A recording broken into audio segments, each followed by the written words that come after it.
नमस्कार। आज अगदी मऊ लुसलुशीत चपाती कशी बनवायची ते पाहूयात। कणिक मळण्यापासून ते चपाती भाजण्यापर्यंतच्या सर्व छोट्या छोट्या टिप्स सांगितल्या आहेत।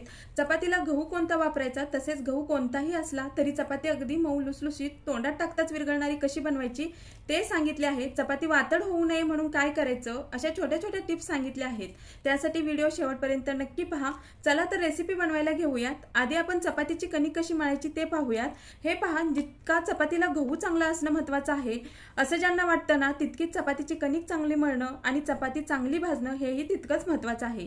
ते कसं ते तुम्हाला मी पुढे सांगणारच आहे। प्रथम कणिक मळायला घेताना परात स्वच्छ धुवून घ्यायची आणि परातीखाली एक सुती कापड पसरवायचं, म्हणजे कणिक मळताना परात हालत नाही किंवा सटकत नाही।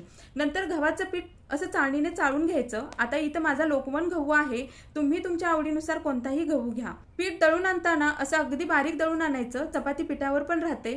पीठ जर मोठं दळून आणलं तर त्याची चपाती खाताना चोत्यासारखी लागते। मी इथं 0 नंबरची चाळणी वापरली आहे, यानेच चाळायचं, म्हणजे जरी पीठ मोठं आलं तरी आपल्याला हवं तसं बारीक पीठ खाली परातीत पडतं आणि वरती कोंडा बाजूला राहतो। आणि दुसरी गोष्ट म्हणजे चाळताना चाळणीतून पीठ पडत नसेल तर त्याच्यात 1 रुपया किंवा सुपारी टाकून चाळा, म्हणजे पीठ चांगलं चाळलं जातं। आता माझ्या चपात्या थोड्या मोठ्या आणि गुबगुबीत असतात, त्यामुळे 7 चपात्या बनतील इतपत पीठ घेतलंय आणि याच्या छोट्या आणि पातळ चपात्या बनवल्यात तर 9 चपात्या बनतील। नंतर याच्यात चवीनुसार बारीक मीठ घातलं। मीठ जर कमी घातलं तर गारगार लागते आणि चवीला अजिबात रुचकर लागत नाही। हा पण ज्यांना मीठ कमी खायचं आहे त्यांनी कमीच घाला, नाही तर मी सांगितलं म्हणून मीठ घालाल आणि तुमची बीपी वाढेल, ठीक आहे। नंतर थोडं थोडं पाणी घालत मी दाखवल्याप्रमाणे पीठ आधी घट्ट मळून घ्यायचं आणि परातीला चिकटलेली कणिक काढून घ्यायची। पिठात एकदम पाणी घालायचं नाही, थोडं थोडं पाणी घेत चांगली मर्दून कणिक मळून घ्यायची। हे पहा, जितकी तुम्ही चांगली कणिक मळणार तितकीच चपाती मऊ लुसलुशीत बनते। तसेच चपाती लाटताना कणिक पसरत किंवा लांबत नाही, जशी पाहिजे तशी चपाती लाटता येते। तुमच्या बाबतीत पण असं कधी झालं असेल बघा, पोळपाटावर चपाती अगदी गोल गरगरीत लाटता आली आणि तव्यात सोडताच गोल चपातीचा आकार वाकडा तिकडा होऊन चपाती लांबली। असं झालं असेल ते फक्त कणिक चांगली मर्दून न मळल्यामुळेच होतं। हे पहा, छान अशी कणिक मळून तयार झाली आहे। आता या कणकेची चपाती लगेच बनवायला घेतली तरी चपाती अगदी छानच होणार।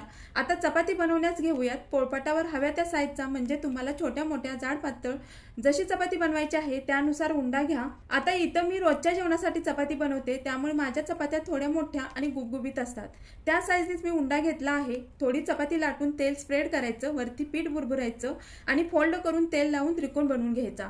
तुम्हाला जर 4 पदरी चपाती बनवता येत नसेल तर आपल्या चॅनलवर 11 प्रकारच्या वेगवेगळ्या चपात्या बनवून दाखवल्या आहेत, त्याची मी डिस्क्रिप्शन बॉक्समध्ये लिंक दिली आहे, हवं तर तुम्ही तिथे जाऊनही पाहू शकता। हे पहा, मी दाखवल्याप्रमाणे बेलण्याने चपातीवर दाब न देता सतत आलटीपलटी करत चपाती लाटायची, म्हणजे तुम्ही जर चपाती लाटताना पलटली नाही तर चपाती एक अंगी होते, म्हणजेच एक बाजू जाड आणि दुसरी बाजू पातळ बनते। त्यामुळे चपाती लाटताना सतत वर खाली करत गोल आकारात लाटून घ्यायची, मध्ये जाड आणि बाजूनी पातळ अशी लाटायची नाही, एकसारखी लाटायची। आता जे नवशिके आहेत त्यांना लगेच जमणार नाही, पण जसजसं तुम्ही बनवत जाल तसतशी तुम्हाला परफेक्ट चपाती बनवता येईल। नंतर तवा गरम झाल्यावर तेल स्प्रेड करायचं, म्हणजे चपाती खाली चिकटत नाही।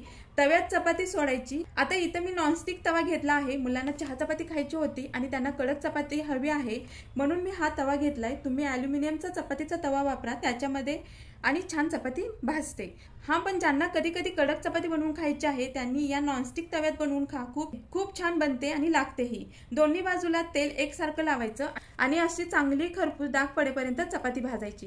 हे पहा, जितका गहू महत्वाचा, कणिक मळणं महत्वाचं, चपाती लाटणं महत्वाचं, तितकीच चपाती चांगली भाजणंही महत्वाचंच आहे। चपाती कच्ची भाजली तर खाताना चपाती कचकच कणकेसारखी लागते, तोंडात गोलगोल फिरून चवीला अजिबात रुचकर लागत नाही। चपाती भाजताना थोडंसं टॅप करायचं, म्हणजे आतील पदर सुटतात आणि चपाती 4 पदरी बनून मऊ लुसलुशीत बनते।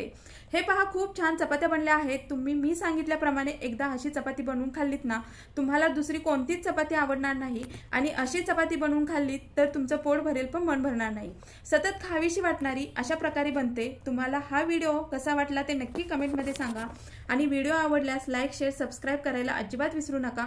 अशाच नवनवीन रेसिपीजमध्ये पुन्हा भेटू, तोपर्यंत नमस्कार।